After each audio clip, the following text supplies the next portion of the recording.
Yeah, I was in 2017 also. Now he's the man who wants to shake hands and say, "Can I be next to you?" I feel honored to sit next to you. For you. You're I have amazing. selfies with him, so it's kind of old. If you say that again, you'll be excluded from the panel. Yeah, we can exchange. I feel bad. No. I don't want this. It's your fault.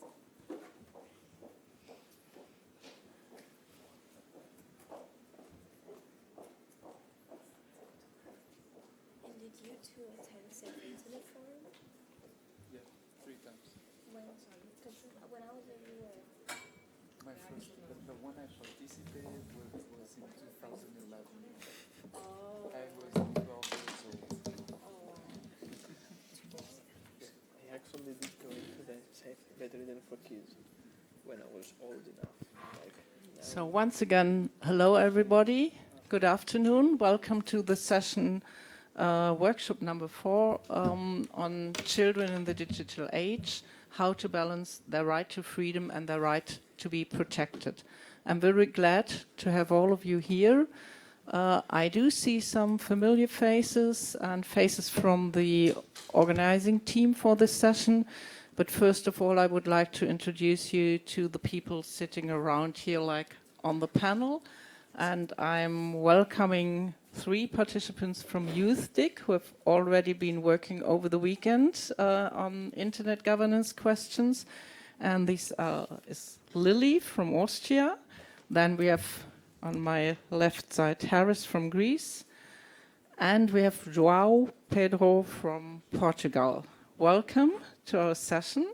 Then I turn to the left where we have Eva Liebens from University of Ghent, and on her left side Simone van der Hoef from University of Leiden. Welcome to the session. And on my right side we have, and that's difficult for me, Hildorsdottir. Did I pronounce it right? Yes, from the Safer Internet Awareness Node Iceland. And we have Veronica Steffen from Digital Citizens Romania.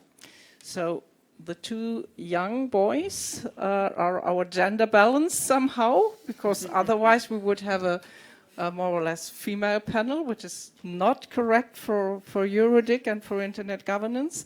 But still, we are very happy to have you here. My name is Jutta Kroll. I'm from the Digital Opportunities Foundation in Germany, where we are running a project called Child Protection and Children's Rights in the Digital World. And in this context, I was asked to chair this session and organize it together with the org team for the session. So we have considered a run-through, and those of you who have been to the wiki have already seen that we will follow through 5 themes structured by the UN Convention on the Rights of the Child. And that is somehow the focus or nucleus for the session, since this year the UN Convention on the Rights of the Child has its 30th anniversary. So 1989 the UN Convention was adopted, and it's now the most ratified human rights convention ever in the world, with 196 states having ratified the convention. But still, that's 30 years ago, and the world has changed in these 30 years. It's a coincidence that in the same year, 1989, Tim Berners-Lee had published the code for the WWW, so that means that everybody since then could have access to the internet and to its content. But still, those people who wrote the UN Convention on the Rights of the Child probably did not imagine 30 years ago that children would use the internet like they do today. So like it's part of their everyday life. And that is the reason why we think it's necessary to discuss about children's rights and what they really do mean in a world where children grow up with digital media, where it's self-understood that they use them in their daily life. And first, I would like to turn to you, and just if you could give us a short impression, what role does digital media and the internet play in your life? just from everyday life, a short statement. I think media is our everyday life now, because we use them all the time for university, for social things, for work. So I think it's our life now. It's our everyday life. So, social media for me is also my everyday life, I guess. I don't leave the house without my phone in my pocket, and if I forget it, which happens maybe once a year, I feel like I'm missing a big part of my life. And I guess it's just normal for us that we have compared to our offline world, the online world, and we act differently on the online world. So I think it's another life we have next to the offline life. Well, good afternoon, everybody. I'll just start by saying that I'm 22, and which means that I'm lucky because I encountered this transition between what was the online life and the real life. But I have a sister which is 14, and for her, the internet is her life, and it is interesting to see that this distinguish that we really also continue trying to make between real life and online life. It's really difficult for them, especially now that every time they're interacting digitally and within the internet. I'm not sure. Oh, this is working as well, so we can maybe give that over there. Just if we come to you. Thank you. So the main thing that we would like to talk about today is, given the case that the internet is so much and social media is so much interwoven into everyday life, what does it mean to children's rights? And are young people aware of the rights that they have? And what does it mean to perform these rights with the internet, with social media? And where do you see that probably children's rights could be infringed also by social media? And just to say that, I know you're older than 18 years old still. When we say children's rights, we mean the rights that are enshrined in the UN Convention of the Rights of the Child, and that means people up to 18 years of age. So that's important to acknowledge.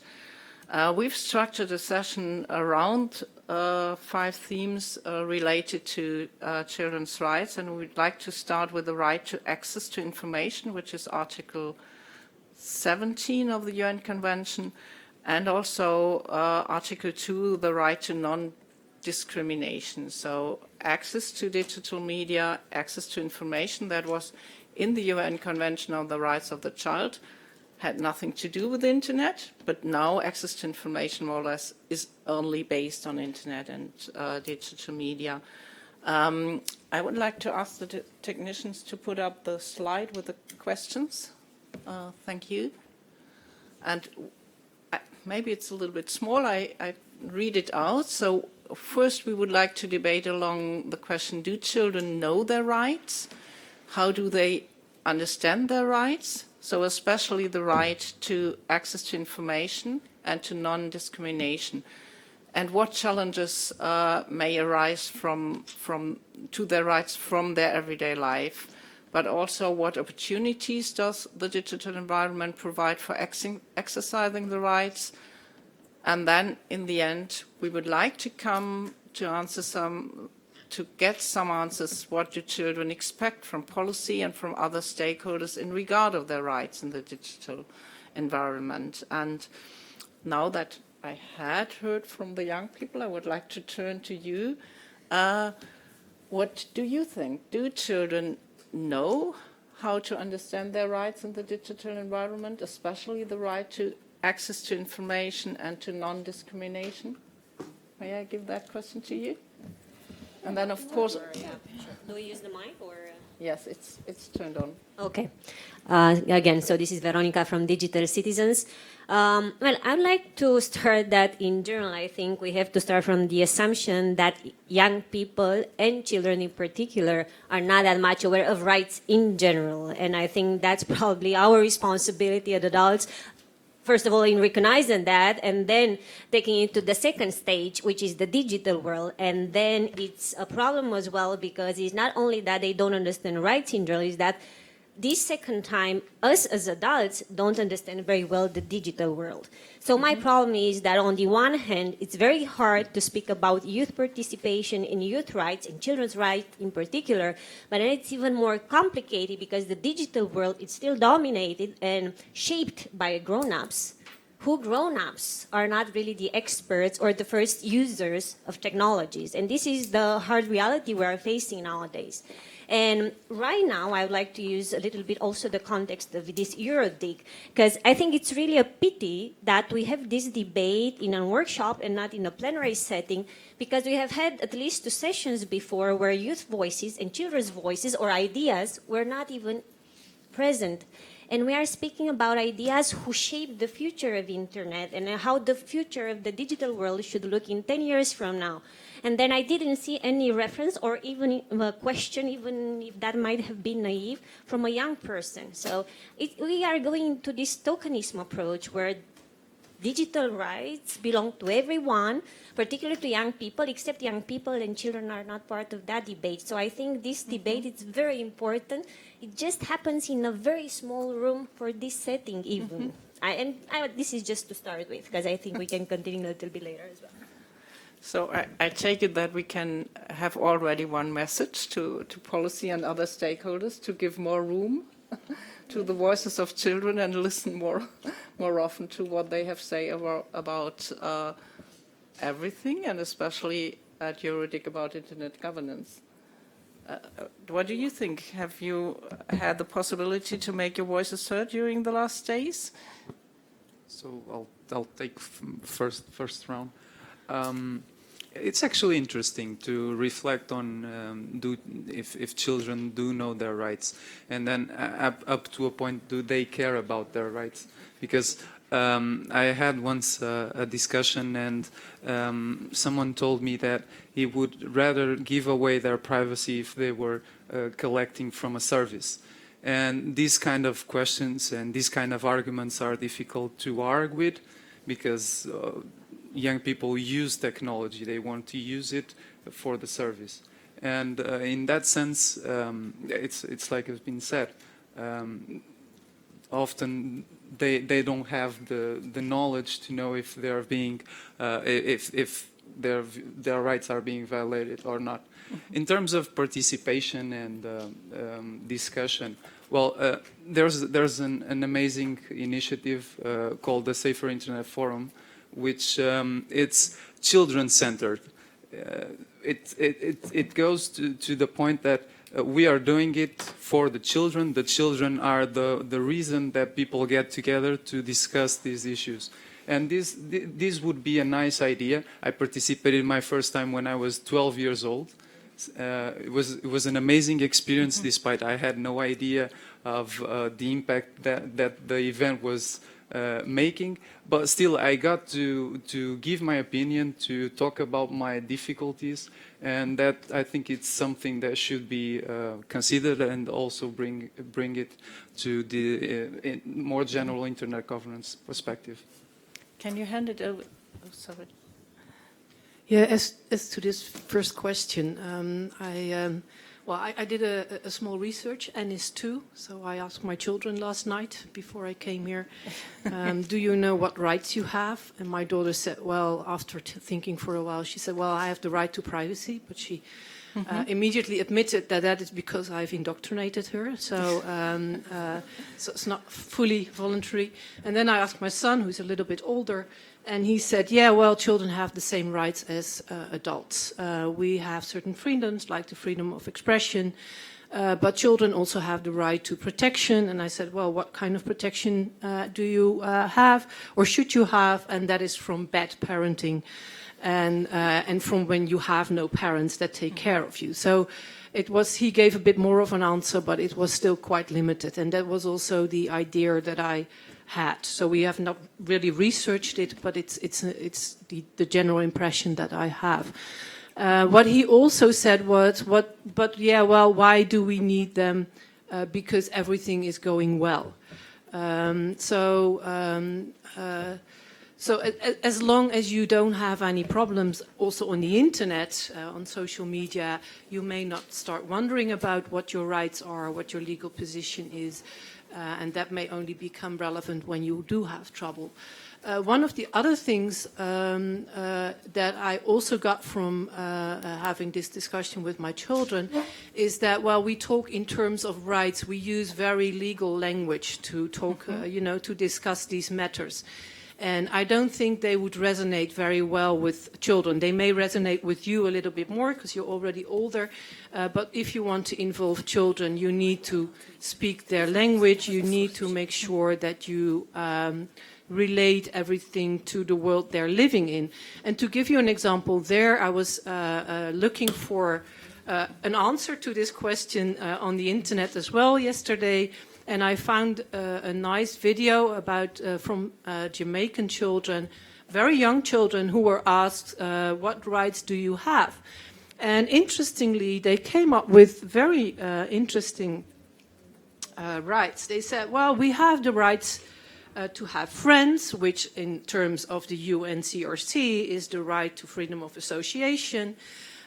We have the right to be ourselves. I have the right to be myself, which for me is the right to privacy. It's the right to freedom of expression. It's the right to personal development. We have the right to be different, which for me would be the right to non-discrimination. The right to go to the beach, to create, to dance. The right to leisure and play. We have the right to eat, so the right to life, to basic provisions. So I think if we want to have the debate with children, we have to find other language to actually talk about their rights. Before you hand over to Eva, I would like to ask a question back. Do you think that with digitization and the development that we now see, that would be an opportunity to provide for this broader understanding of children's rights, so that people feel more connected to these rights that so far are in a legal language, which are difficult to understand? But if we relate them to digitization, which is everyday life for children, would that make it easier for children to understand how to perform their rights? Yes, I think you might need to start, so I'm not a communication scientist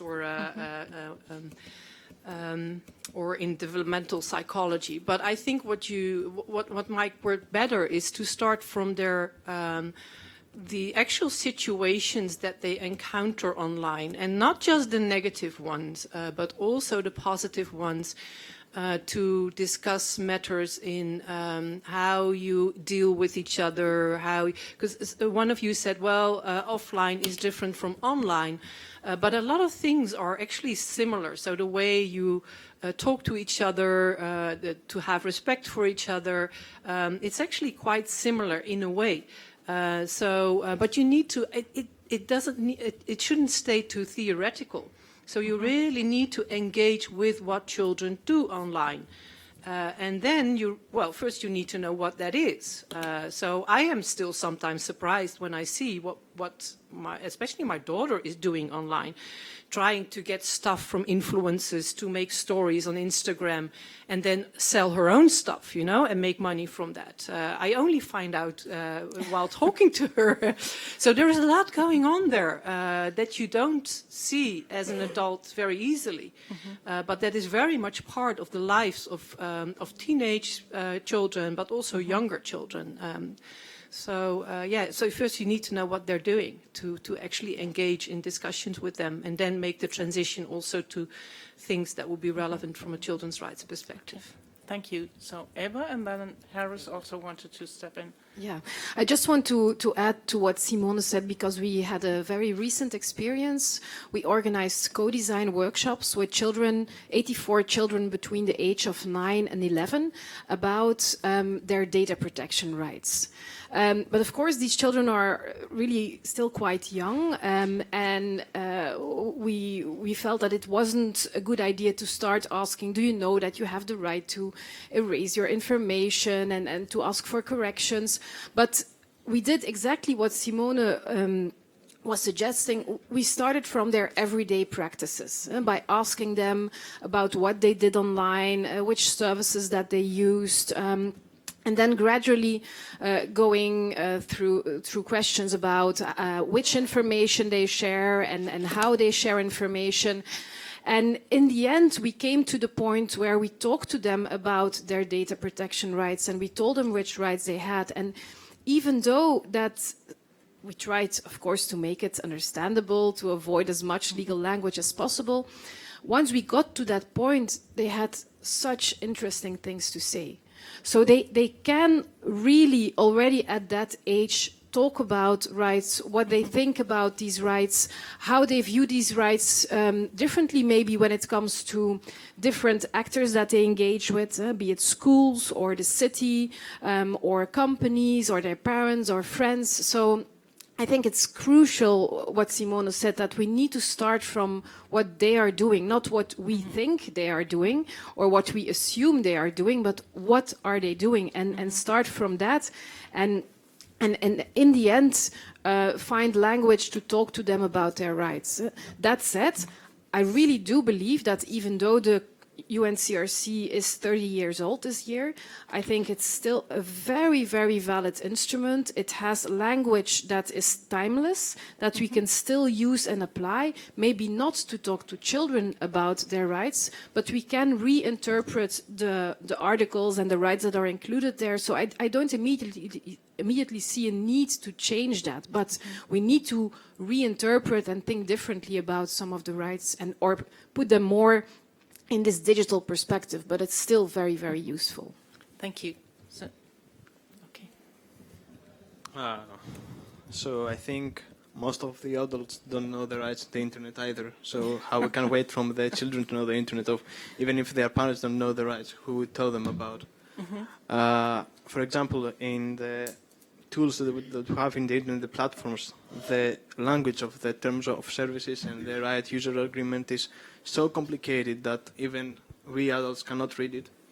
And it's pages. So how we wait from the children to read so much law thing and technical things. So I think there is not the proper, not only literacy, but the not proper text for this. And also about youth participation, that's and Veronica said, there are initiatives that support youth participation. Council of Europe is supporting youth participation. Safer Internet Starters do. There's EuroDIG Youth School, EuroDIG, that we are also part, but we are talking about like not like 100 people each year, like 100 child. We need more, because this is a small number, a very small number. I would like to pick up on that point, because it leads us to the second theme, freedom of expression, Article 13, and respect for the views of the child, Article 12, because I would like to add another question and say, don't you see that with digital media we can exactly overcome that situation, that you have the right to participation, but only it's performed by very few young people so far, and the internet provides for the opportunities for regardless where you live, regardless, except that you have your right to access to information, then you could take part in any debate now via the internet. So don't you see that the internet could ease to perform that right, or and what should be done when we come to the questions, what do you expect from policy and other stakeholders? What would be necessary that young people really can make use of that right? And I see you want to step into the debate. I can give you the microphone. And could you please introduce yourself? The funny part is we know each other only through email. I'm Jessica Petrowski. We did our Horizon. Oh, okay. Wonderful. Good to see you. Hi. So I'm I'm Jessica happy. Petrowski. I'm a professor at the University of Amsterdam, and then I'm the director of the Center for Research on Children, Adolescents, and the Media there. And when I'm hearing this, the first thing that comes to mind is the idea of the internet being a space and place for this participation. I think it's very easy to forget about the 44% of kids across the EU who actually don't have this sort of access right now. And I think that that's one of these things when we talk about rights, we're talking about this, we're often, particularly all of us in this room are quite privileged individuals, the fact that we can actually be here and we are actually connected at this moment in that sort of way. And it can be very hard for us to constantly reflect back on the number of children who don't have this access point yet. So in terms of these rights, I think we need to keep in mind the necessity for building access points for so many young children across the EU who don't have this yet. Of course you may. The thing is, I mean, first of all, I didn't clarify that I am here with the support of the Youth Department of Council of Europe, so I am aware of the different processes that happen. My problem is that they happen in bubbles, so each bubble with its own debate, so that was my initial point. But second, when we talk about rights, it's good that we speak about awareness and education for rights, but most importantly, when we talk about rights, it's about access to rights, and that was a very fair point you made. The point here is also not to be limited to access to internet, because right now this is a huge issue. I mean, we have half of the population that is not connected to the internet, so it will be a problem for the next century probably. But for those that already use the internet, and we have this feeling that it's a world of opportunities, which is, but it doesn't necessarily mean that internet and technology already has the mechanism to offer better access to our rights. Because expression, freedom of expression and access to information, it's one thing, and we can have even a more technical debate of exactly how it happens in these basically private platforms, so they're not really that much co-designed with other people or influenced by other people. It's a lot of algorithms and technology that is somehow deciding the information, the kind of information, and the information we are passing as well along. So it's actually limiting in many ways we are or not aware of. But second of that, there are all these other rights that I'm not sure technology is ready to answer to them, because even if you leave, taking the example of social media, which sometimes is just limiting, and you face cyberbullying issues or other hate speech issues, the mechanism you can use are not that much 21st century oriented. So you still have to go to a governmental body basically and take through the same mechanism. You have to go to the police, you have to go to other formal bodies that apply the same methods they did before. So I think the technology is there, but it's not really implemented in terms of policies and mechanisms of enforcing the access to these rights. That's why I'm highlighting the access to rights more than awareness of rights. Okay. And you talked about internet. With internet, we can participate to public debates. But the children, like the childs, even the adults, don't know how to use the internet properly. We have to have literacy for that in schools, in universities, even in the parents of the children in general, so they can use it properly, so they can know how to use it and with what they're using, what is the outcome of this. So you're advocating for more digital literacy education on all levels? Yes. And for the parents as well? Yes, for the parents. Okay, so that could also be a message that... Because they have time at school, but the parents give the devices to the children. They provide the access to the internet. Okay. No, Simone also asked for the microphone. Well, just two more remarks about the participation part. One, we did a workshop very recently on online political participation because of a PhD student who is working on that topic.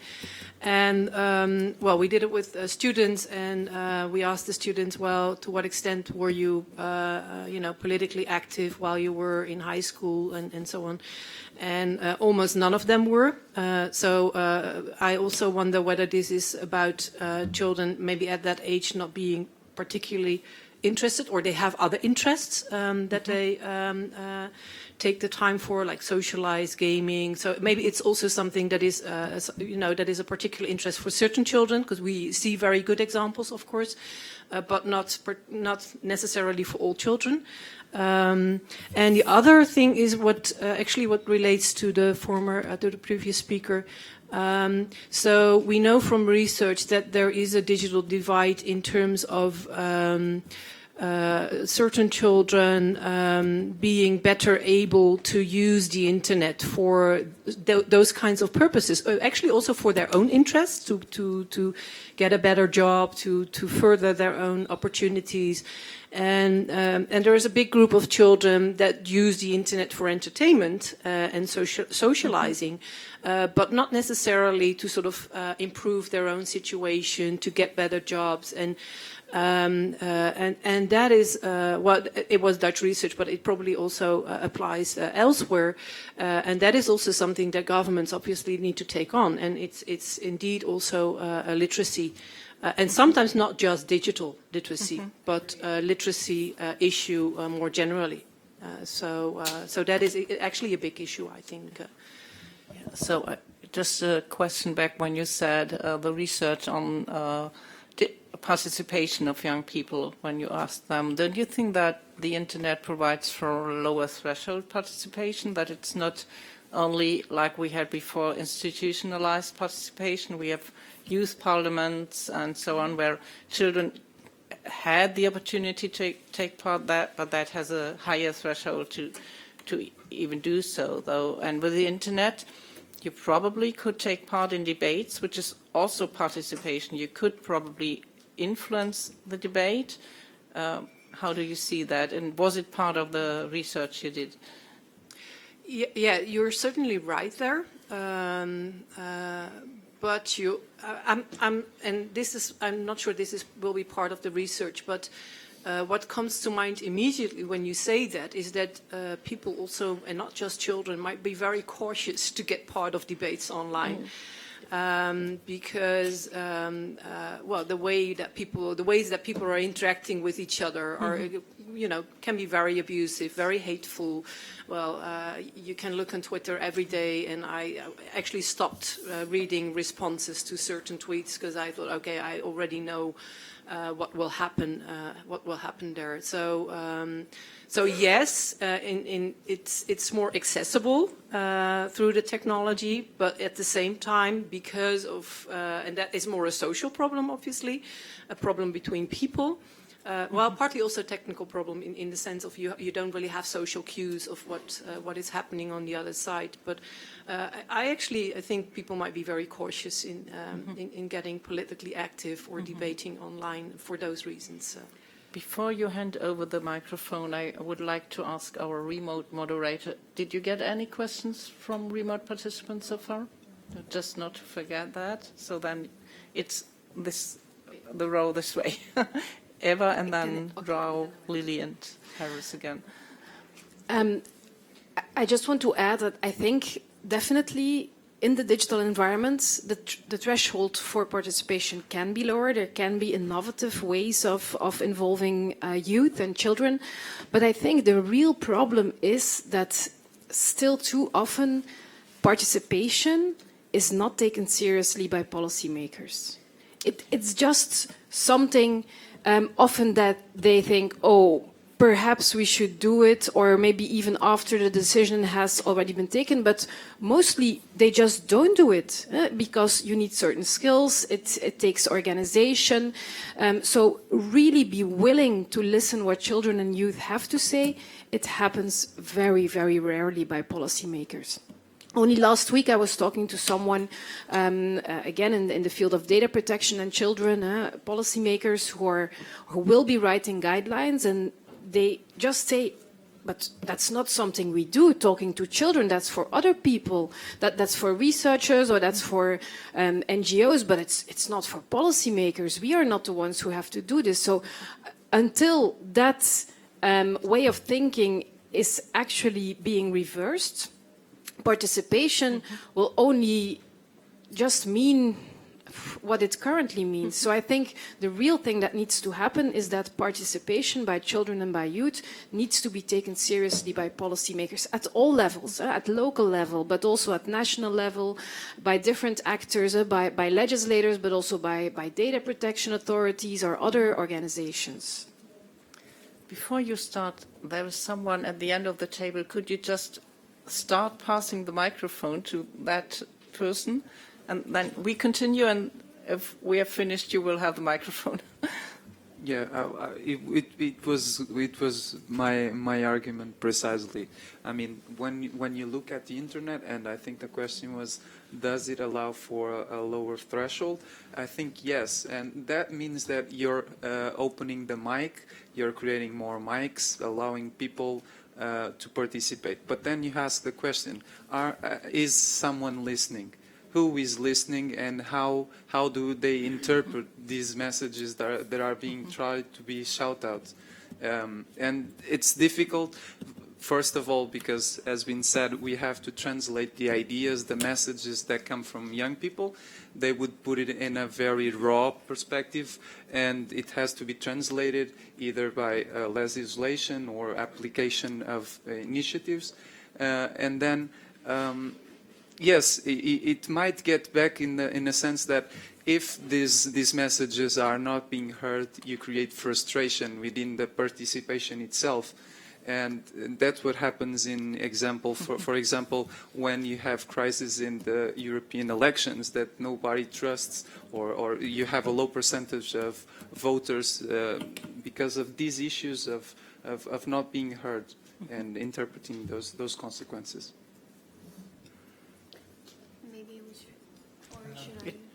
We continue here, and then you step in. Okay. So I totally agree, because every time I'm attending such events, it's nice to hear from other people who come from companies. Oh, nice, you're attending the EuroDIG, or you're attending the big youth. But how about you ask me what I think, actually, or what I expect from companies? That would be the question you should ask, and not telling me that it's cool what I do, but I know it's a nice work. Yeah, that's why I do it.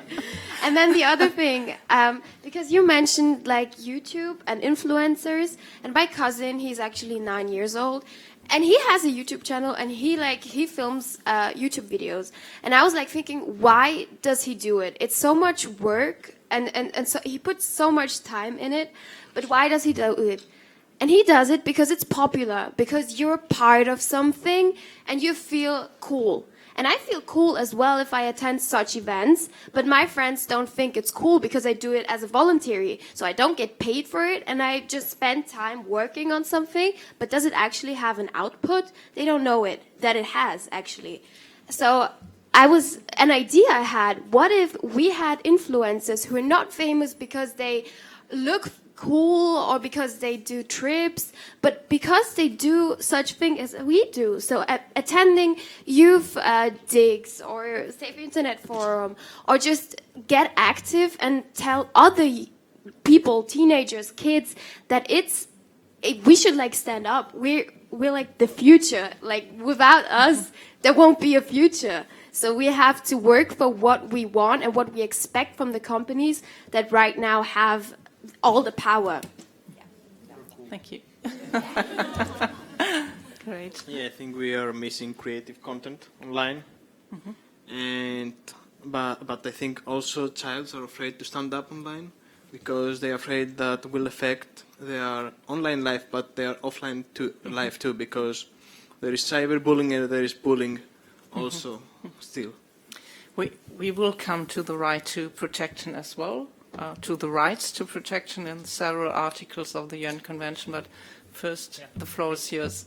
Thank you very much.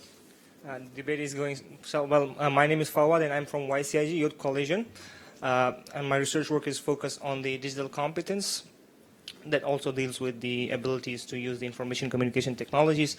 Well, the debate has been started from different angle, and now it's going so deep. It's very interesting. I just want to make my position and also want to make my argument here is that when we talk about technology and when we talk about the evolving nature of technology, we forget that there are generations and technology, they both go with each other. And when we study and when you go deep into that, so there are different scholars that have studied it in US and also in this part of the world. Prensky, Strauss, and Hove, and Oblinger, they present the ideas of the millennials, the Generation X, Generation Y, and now we have Generation Z. So, I mean, a lot of people here, maybe many of us would be from Generation Z, many of us would be from NetGen, and many of us would be from the Generation Y. And also there are baby boomers.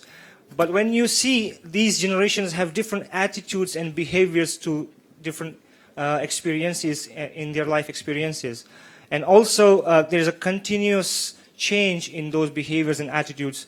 So when we talk about the children's and the digital rights and the human rights, of course there is a lot of literature available on the involvement of children as a stakeholder in the debates of the internet governance. But then we talk about the children as an apolitical, and then we talk about their literacy, their intellectual acceptance. Because when you mention the expectations from the companies or from the organizations that are working in the digital sphere, first of all, you have to take a position. You have to come into a mainstream so that you can expect something and your voice can be heard. So the main thing that we are actually missing here is that how to engage those children which are different, which have different issues in different part of the world. I mean, half of the world is not connected to the internet, right? But still, there are different issues for these individuals. And if we talk about the children in particular, so in every country, the situation is completely different. So how would we deal with such kind of diverse challenges? And when you talk about the children's? So I would like to answer to that with two aspects. On the one hand, the UN Convention on the Rights of the Child is such a transnational, all around the world, 196 states have ratified the UN Convention. Although the situation is different in these countries, but still they have agreed that children have these universal rights that shall be applied all around the world. And it's not like, I agree with what Eva said before, and Simone as well, we don't need new rights, but we need to understand these rights that were given to children in the respective way, considering the respective situation in the country. And the second thing is that, yes, you're right, we still have a digital divide, but on the other hand, we have research evidence that all around the world, one third of all internet users around the world is under the age of 18, so that means a child in the sense of the UN Convention. And when it comes to the global south, it's 50% of internet users in these countries that are under the age of 18. So we are not talking about a small minority of people. We are talking of more or less half of the population in these countries. And then, in addition, we need to take into account that not all of them have access to the internet. So, but we are not talking about specific rights for a minority. We are talking about rights for everybody. Just a quick point, because you just mentioned access to internet, but when you talk about the UN Convention, I mean, they have access somewhere, they don't have access somewhere. How you deal with those kind of situations, in particular, to make focus on, like when you build a consensus on a policy that has to be implemented in every country, right? So that policy comes from a level that the people decide for everybody, but then we have like national policies and national rules and regulations as well. So isn't there a difference between those? I mean, you talk about the digital divide, but the policy divide, I would say. Then also, of course, you're right. We have also a policy divide, but I don't think the UN Convention is the instrument to solve all problems. But it can help us to better understand children's rights, and the digital media can help us to better perform on these rights. So, but I don't want to have a dialogue with you. I would like to include everybody around the table, and I see Lily and Eva and Simone, and you as well. Okay, so we go around the panel. So your question was like also how can we reach youth? And we actually have a good answer for that. So I think we should start with trying to reach people who have access, and that's a lot of youth. And we had the idea of ZAPA, which is the Smart Active Participation Algorithm, which is like everything we see now. We're exposed to so many ads on Facebook, Instagram, on all kinds of platforms. But what if 1 out of 10 ads would be encouraging to participate in such events as EuroDIG, EuroDIG? So that was our idea, to just work together with companies, big companies like Facebook, Google, etc., and just encourage them to encourage other people according to their age. So if you're 10 years old and you're already on Facebook, then you might be the target group for a Safe Internet Forum.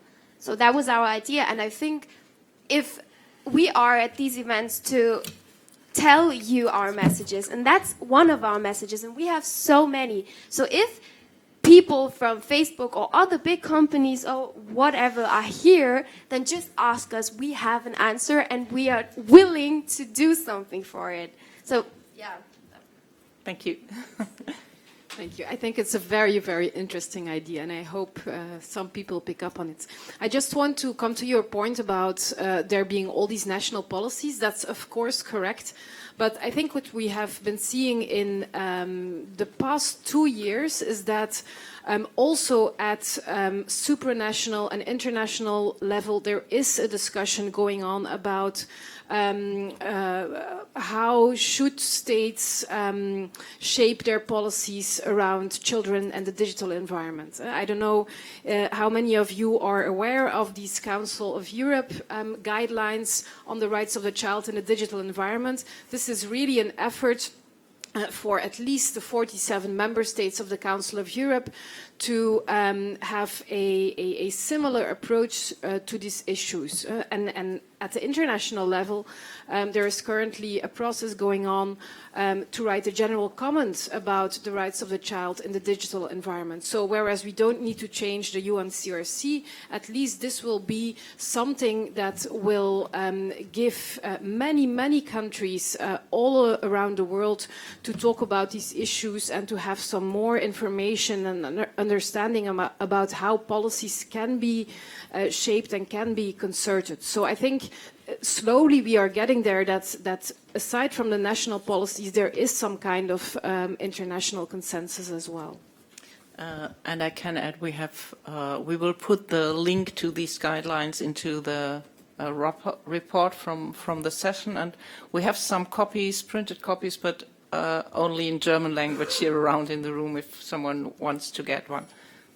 Yes, please, Simone. Yeah, just picking up on the topic of differences. It's a slightly different remark, but I think it's still important maybe to get it on the table here, is that not just between countries, but also within countries, because we're now talking about children like they're sort of one homogeneous group of people, which of course they are not. We have different ages, but besides that, we have also children with different kinds of problems, vulnerable. We basically call them vulnerable children, which is also not a homogeneous group, but a group of very different children that are sometimes very difficult to take into account when developing policy-making initiatives. So I'm thinking of children that have social emotional problems, that have different problems on the internet than most other children. I think of refugee children, children that are living in poverty, also in the Western world. All these children may have different needs to use the internet, different needs for protection. And it's very difficult to actually take them into account sometimes because it's also difficult to study them. So most of the studies that we have, the empirical research, are about the average child, so to say. So we have different ages, but it's the average child. And I know from researchers who are doing that kind of research, it is very difficult to also take them into account. But I just wanted to raise this here as something that we shouldn't forget also when we want to focus on policy making for the digital world, because the digital world can be very important for them, but sometimes in different ways. Thank you. So, yes, so Hilda wants to comment, and then we come to Veronica. I actually wanted to highlight those vulnerable children as well.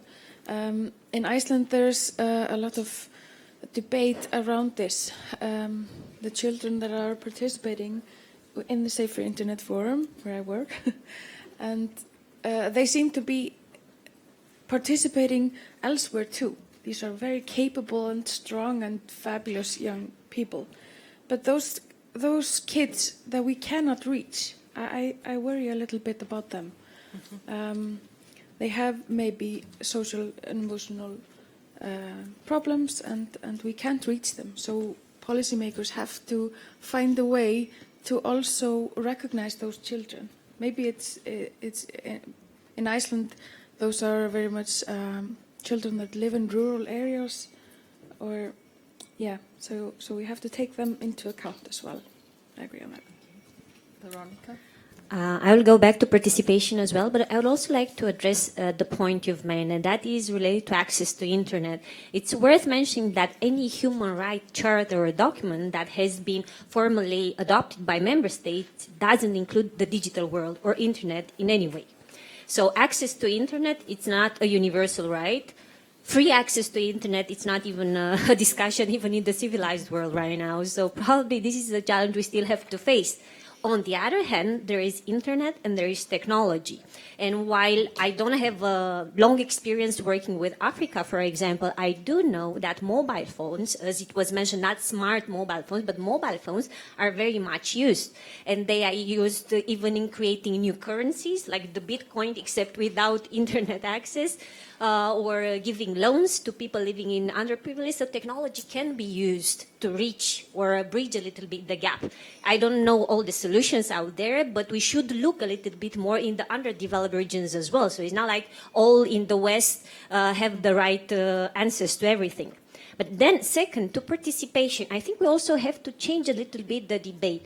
Too much related to participation goes around social media. And this is mostly a reactive approach because social media was there, it was at our hands. It was entertainment, it's communication. Now it's also a very powerful tool for campaigning and advocacy as well, with the influencers and YouTubers and Instagram and everything around it.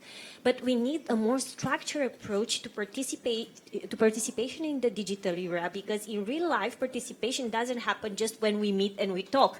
This is not real participation. It has to be followed up with policies, meetings with decision makers, negotiations, turning to policies and legislation. It's something similar, of course, in a much different way that has to be done using technology as well. And for that, we have to speak basically about e-participation in a different context as well, using different tools. So social media is just a very small part of the world we are living in and we are referring to when we say technology and digital world.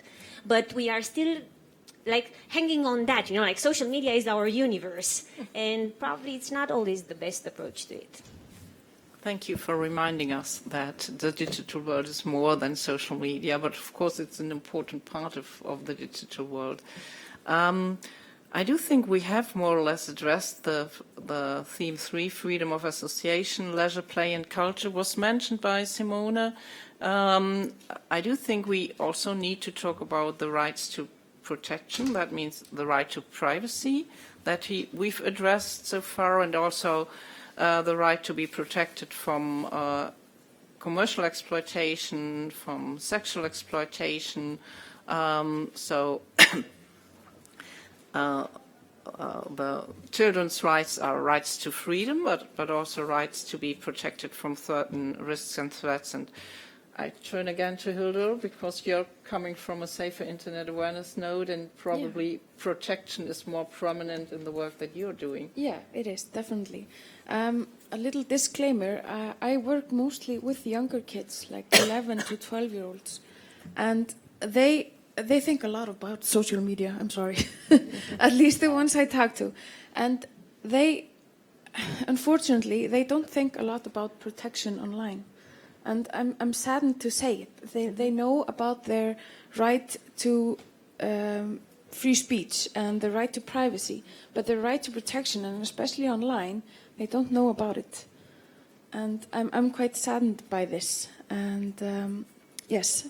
So what do you think, how can we raise their awareness on the one hand, and how can we empower them to make use of that right? And how can this protection be balanced with when they are aware of the freedom of expression right? So how can it be balanced? And do they themselves think that their right would be infringed if they are more protected? Mm-hmm. I don't know if, no, I don't think that it will be infringed, but I think it's really important to enhance the digital literacy in youth, and also teaching them about ethics and empathy online, and because, like you guys said, and with the younger children, online is not a separate part of reality. That's very real reality for them. So they have to know that the ethics that apply in real life also apply online. So I think it's really important to step up our game there, and also educating the parents and teaching them to educate their kids, like what is their right to protection. Okay, so more comments on these questions. Yeah, I just this week I came across a PhD study from, I've written it down here, Holly Powell-Jones. I don't know her personally, from the City University of London. And what she did actually was, in her PhD, was it was children from 11 to 18, and she showed them messages online and to what extent they were legally relevant, in the sense, were they abusive, were they sexually explicit, so indecent, discrimination, and so on and so forth. And one of the things you said, okay, it's not really clear, you know, or some of the things that you came up with as a sort of a reason why children have problems in that way is that, so there are three things I got from a research, and I saw it this week, so I haven't read the whole PhD, I just got the conclusions. So first of all, children are confused about what the law says. So for instance, when it comes to sexting, sexually explicit images and things like that, the fact that this can be a legal issue might actually be news to a lot of children. So it's very often child pornography, at least when it's showing children. One of the other things that she got from research was that children think that harm is something physical and not emotional or psychological. So when you post something, it's just words. It's not something that hurts others, which of course is not true. We also know from other research. And one of the other things, and I think that is also, so confusion about the law, that is something the policymakers can pick up on. But one of the other things that they can pick up on as well is that there seems to be a kind of normalization when it comes to abusive content, in the sense that what the children say, well, there is no policing. There are no consequences when you say something abusive, when you post abusive content online. No consequences for the other, but perhaps also not for yourself. So it's becoming sort of a murky gray area where it's probably seen as okay to say certain things. And that is something that policymakers can pick up very well as well, I think. So I found that very interesting.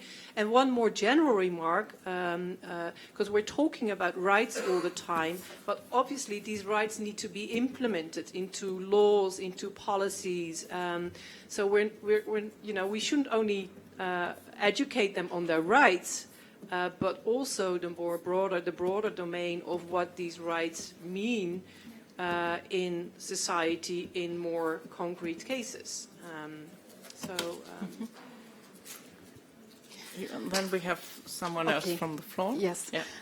I would like to make two short points. The first one relates to something Simone was saying, for instance, about sexting and how this is implemented in the law.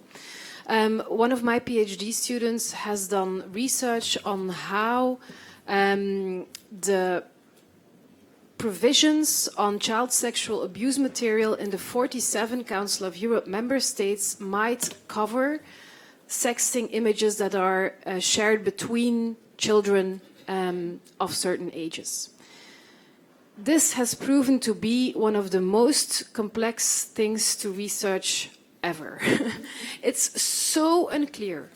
It's not only unclear from the legislative texts themselves, but it's also unclear because in certain countries, when you ask people, there was a consultation from the Lanzarote Committee, and so the member states themselves had to say, do you criminalize this when it happens between children?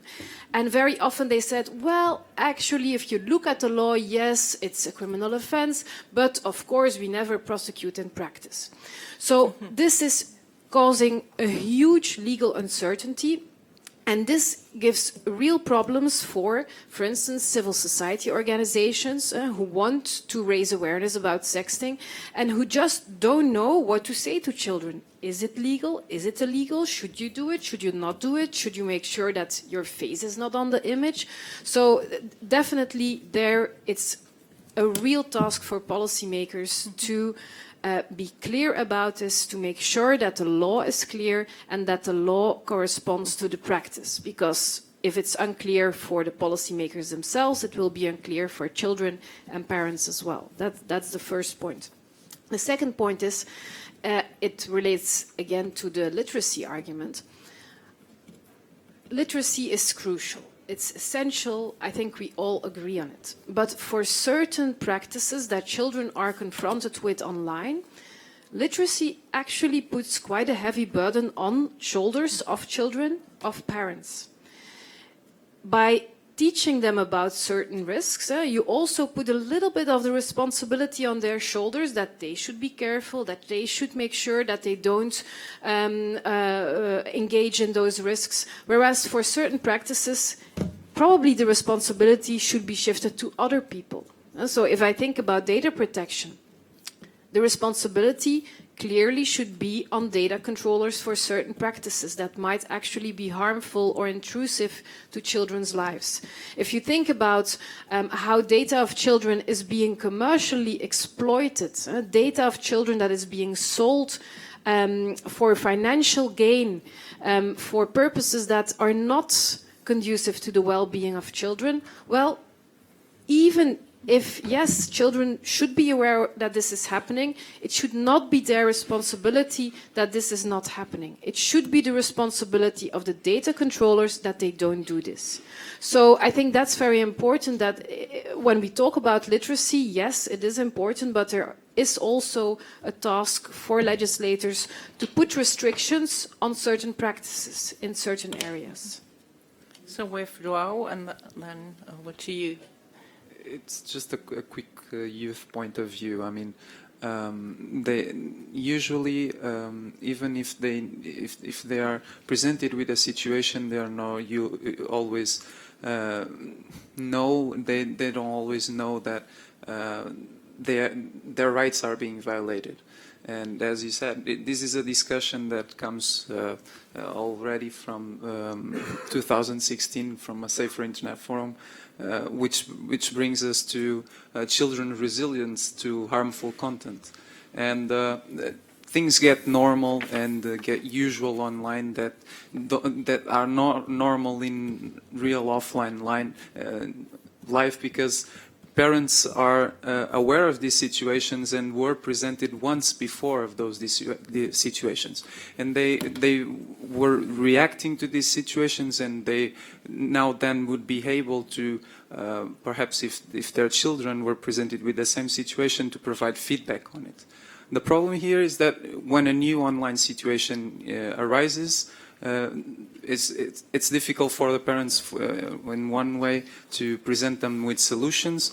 Probably if they don't have a suggestion, don't know what mechanisms are there to help them, and it's really a question, as you pointed out, who is the responsibility to act in those situations, and do children need to know who are those responsible, and what do they have to really think about it when they are presented in those situations?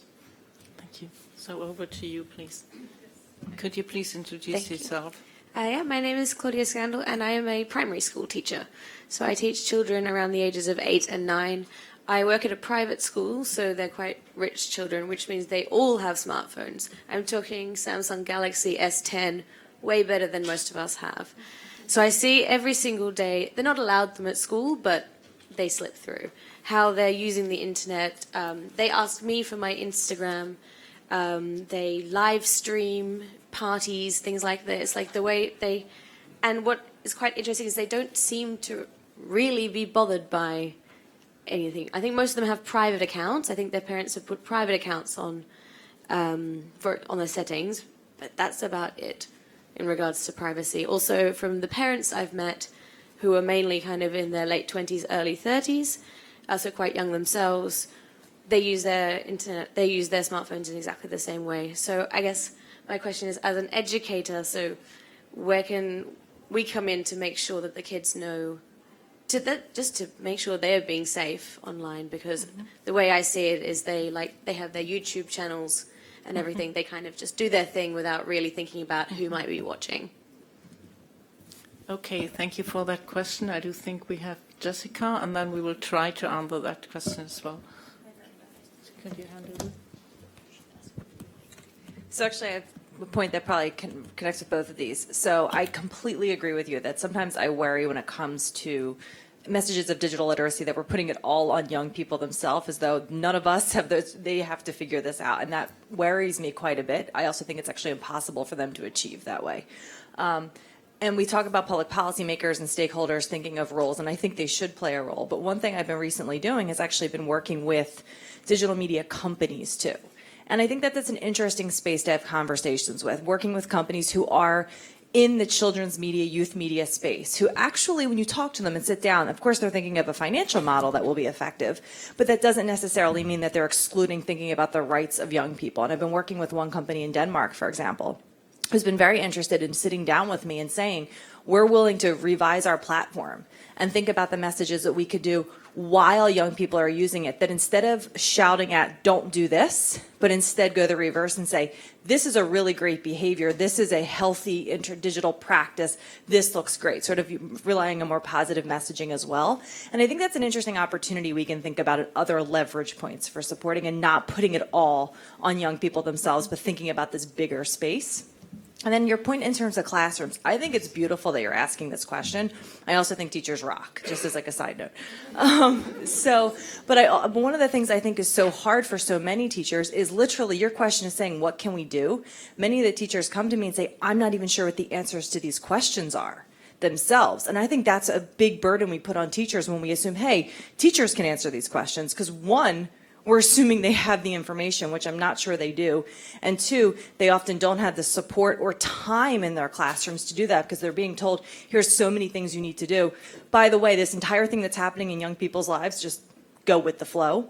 So I think it's great that you're raising it. I've seen some things at the EU level that they're thinking about doing, like the Digicom framework for teachers and things. But I think that's a public policy space we need to be thinking about because exactly to your point, if there are amazing people such as yourself saying, hey, how do we do it? Then one of the things we need is to give you the tools on how to do it. And I'm not sure that it's fair to assume you have them. Yeah, thank you. So we have now Hildu again, and then Lily and... Okay. Yeah, I actually wanted to address both of those questions. At least to me, digital literacy means not only how to go online, or just taking in any material. It's about being critical of the material that you see and also knowing, like, okay, these are safe spaces. So that's something you can do. You can point them in the right direction and you can talk about, like, what are we sharing? What do we share in real life? Would you go out into the street and tell everybody about the party you were at? Or would you only want to show that to your friends? And just talk about how the medias work and how the different platforms work and what do you want to share with and with whom you want to share it. Yeah. As you refer to the platforms, don't you think that what you suggested right now could also be supported by the platforms? Because so far the platforms don't support this thinking about what do you share with whom. It's only in their media literacy part, but where no children go when they use the platform. Yes. So it could be more like go where the children are when they use the platform and try to have these media literacy messages right there when they are about to share something. Yeah. And we have not come to that point so far. No, and I also think within the digital literacy to know that if you know your right to be protected against harmful material, so that when you meet that harmful material, that you can know that, okay, this is not my fault. I did not click something, so it is not my fault. And then you know what to do. You have to keep an open conversation, both as a teacher and as a parent, to your kids, so they know that they can come to you, they can look for you, and know where they can report the site online. So they just don't sit alone, because I've heard that so many times. They recognize something online and Just a quick comment from Jessica, then we turn to that side of the table, and then we need to come to phrase our messages from the session. I was going to say, what you were saying literally reflects what some people are now arguing are the 5 key areas that we should be thinking about in helping kids. So it's the idea of the critical thinking. It's the idea of highlighting communication and collaboration, and like this idea of creative spaces, that these are actually fun, great things that kids can be doing. It is the safety idea, and it's also the ability on how to ask questions when they aren't sure. So it's a much broader conversation than just about this, like, this is harmful, but all about the opportunities too. I think your point is really well taken. It would be much easier for people such as yourself to actually work with kids with those broader messages. Okay, Lily, please. So, according to your question, which was great, I think the worst thing you could do as a teacher is shut down the discussion because you're afraid to, like, not be the expert at once.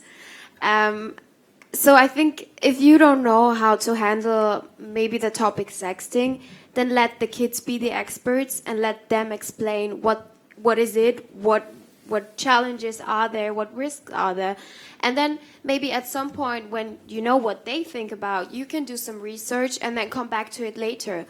And from an example from my work, I'm attending a lot of like workshops with younger people as well. And I'm not that much older as they are, but still they think I'm older, so they have to be taught by me. And what I do is I kind of like make a topic sexy. So if like they didn't want really to talk to me about like risk and challenges online. So what I said was like, do you know what sexting is? And they were like, not really. So it was really embarrassing. And then I just started about talking, do you actually know that Snapchat is saving all images you're sending? Do you know that? And they were really shocked. Like, they had no idea about it. And then somehow the discussion started, and they were like, okay, maybe it's not that embarrassing anymore, so I can start talking. Another point I wanted to say, because of what you mentioned, I'm actually working on a youth panel with focusing on people with migration background. So I was starting talking to them and was saying, do you need like material in your own language, or what should we do so that people from your countries get active? And they were actually saying that they don't need materials in their language. They don't need to be specifically addressed, but their parents, because their parents are usually them who are not allowing phones because they don't know how to handle the situation. So I think the first thing we have to do is get the parents to like get into the topic and help them understand that social media, smartphones, the internet is not something that you can just like shut down or just, you know, put the phone away and never hear from it again. That's not how it works. So I think that's the first thing. And after that, I think we can accord to youth with other migration background, which I think is so important because they also have like so different points than like the average does. So great point. Yeah. May I add something to the commercial side of data? of course. Just briefly leaving aside the safety part, and I'll now get into that. Maybe in terms of using data for commercial use, we might be also aware that we don't know everything at this point, because studies that come up show that especially young people 14 to 18 and plus are more in favor, first of all, of sharing their data with private entities like online platforms and less with governments. And secondly, they would be more interested in selling the data they have to other companies, and are actually blockchain solutions that kind of start proposing that. So your medical data or whatever data, instead of just giving it freely, you might at some point selling it. So at this point, it's just like a point of information. We can agree that it is bad as it happens, but maybe at some point it will turn out into something different. Okay, thank you. To you, Harris, please. First, I want to talk about what you said about companies to inform their users how to use the internet better. I think it's against their policy. So if Facebook and Google starting to educate people how to give less data to them, it's against their business model, I think. Yeah. So why to do it if there is no regulation in place? Also, I want to say about the educational part. So, for example, the Better Internet for Kids project and the Safe Lines, they do educational session in schools. So they educate the children and the teachers. But many times they do educational sessions in the afternoons for the parents, and the parents don't show up. Like 10% only show up. So there is the tools to educate the parents, but the parents don't want to participate. If it's not mandatory, why to do it? And also about Claudia, that many times the educators try to educate the children about it or say their opinions. If something happens online, it transfers to school, because if children, for example, fight in WhatsApp, sometimes they fight really in school. And if the educators try to confront the children and ask them about it, many times are judged negatively by the parents.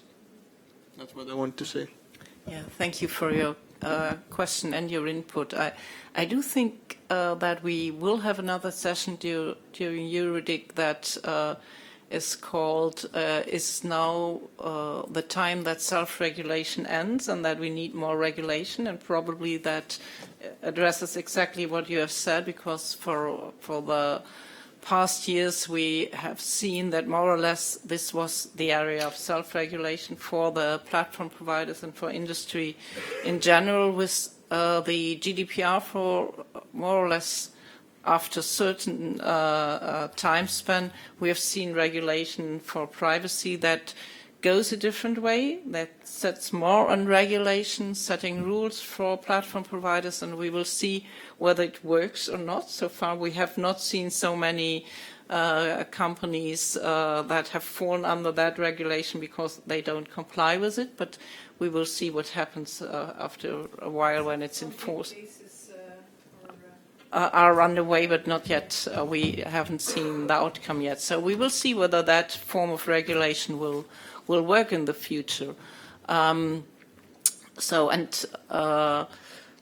have to look at my notes. Okay, we have now more or less 10 minutes left, and we are supposed to phrase some messages. I have taken notes, but first of all, I would like to turn to our rapporteur and ask her what she has taken as messages. I will then ask everybody in the room to compliment your messages, and then we can have a look at what we have taken for notes. And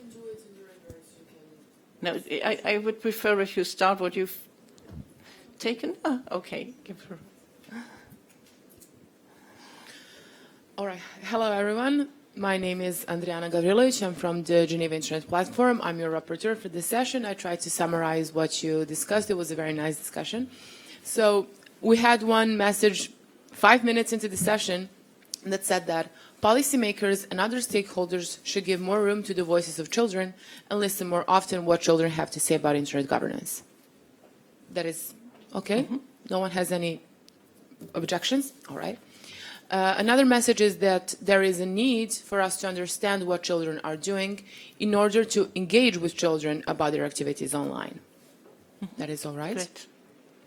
And I'm not quite sure how to formulate our message on digital literacy. We agreed that it's important, but we also agreed that it can be a burden on the users themselves. So I would like some feedback on that message, if that's possible at all. We need to formulate it very, very nicely and concisely. Thank you. Thank you. So I look around to the panel, but also to the room. You have something to add? Please take the microphone. Yes, maybe we can distinguish it between.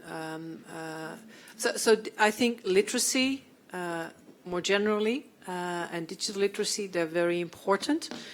But we again have to see what children actually need in that respect. So, and I think the other part of it being a burden was also very much in line with what Eva said about responsibilization of children, parents, but also teachers. So putting the burden of social, now to take as an example, social media platforms not always working as they maybe should when we look from a children's rights perspective, being as the problem of children themselves. And to add something there is because my colleague and right in front of me, I forgot your name, sorry, Jessica, yeah. You talked about an example of a company that really wants to do it well, that wants children on their platforms, but mostly we see the opposite, actually. It's not something that's been mentioned yet. So children are actually banned from platforms because if you allow children, it is a burden on the companies themselves. Sometimes even companies that want to do well ban children because they say, you know, well, there's a lot of money in compliance. We don't really know. So this is about the confusion part also. We don't really know how to do it well enough to not be responsible or even liable when something goes bad. So it's not just the companies that just want to make a lot of money and don't want, you know, so, but it's also companies that want to do well that say, okay, we don't allow children on our platforms because it's just, we just don't know how to do it well. It's too much of a burden. It costs a lot of money and it's a business risk. Yeah. Okay, thank you. So Harris again. I just want to say that we should provide digital literacy in all age groups in order to have kind of immunity to digital literacy and to digital problems. So if... Of course. One remark, digital literacy is not just about coding, learning children to code. That is something, it's nice to have that as part of the program, but it's something completely different. Digital literacy is also learning children about the complexities of the digital world. What interests do we have in the digital world? So I always make the comparison. We learn children about what democracy is, what political systems are. In the same way, we should teach them also what the internet, what the digital world is, and also teach them the technical skills, of course, but it's different from learning them to code, which is also important because this is a constructed world. You can make different choices. So if you know how to code the world, you can code it in ways that are, well, maybe different than some of the social media platforms would code it. So it's a constructed world. So it's important, but it's not the same. And more in a more practical way, I would say that we have to address digital literacy in the different levels and from the different stakeholders that are involved. I think it would be a nice way of putting. So we have someone there. I'm Alaji Sise from the Internet Society, Gambia chapter. I think the whole word here is literacy. And as far as the word goes, I think it should be implemented at the policy level to make sure at least it is as also important, treated as important as other subjects, like she just mentioned. It's not just about coding.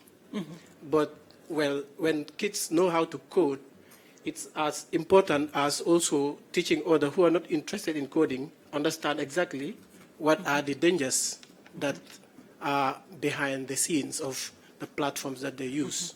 So I think it should be implemented at policy level, at ministerial level, to at least make sure schools at primary level start teaching students formally to understand the implications of the platforms that they're using, the dangers, the importance. Thank you. Thank you. So to wrap up with regard to the digital literacy issue, I do think that we also said that we don't need literacy training only for children, but also for parents, teachers, educational staff. And we need to highlight that it's two sides of the coin. We need the digital literacy to make children resilient, but we should rely on digital literacy only. We also need to take to make industry and data controllers accountable and take their responsibility.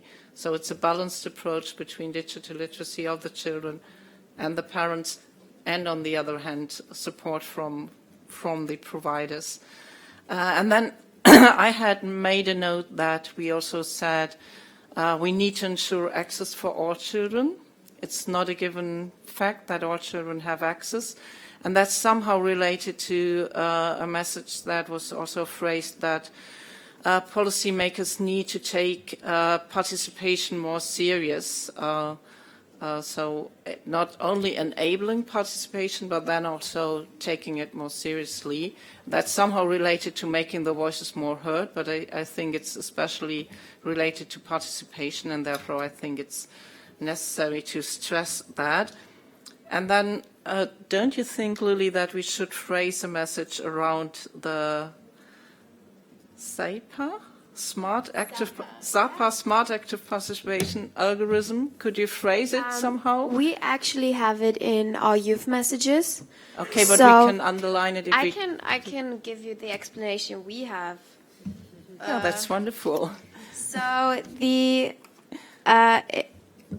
want an algorithm built in multi-stakeholder environment, ZAPA, Smart Active Participation Algorithm. The purpose of this algorithm is to replace some of the ads we are exposed to while browsing on the internet with information about COA initiatives. ZAPA will suggest different opportunities based on the age of the users in order to empower the engagement of people of all ages towards initiatives through the internet. Yeah, that's really well phrased, and it feeds directly into that participation aspect, so it's well related to each other. Thank you so much.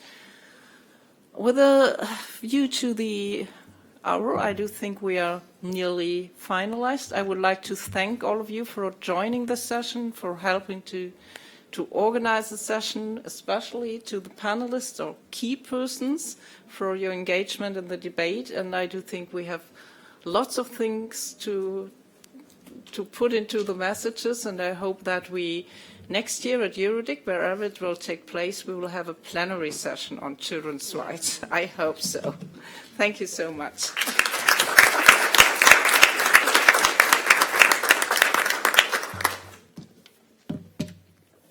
And enjoy your coffee break.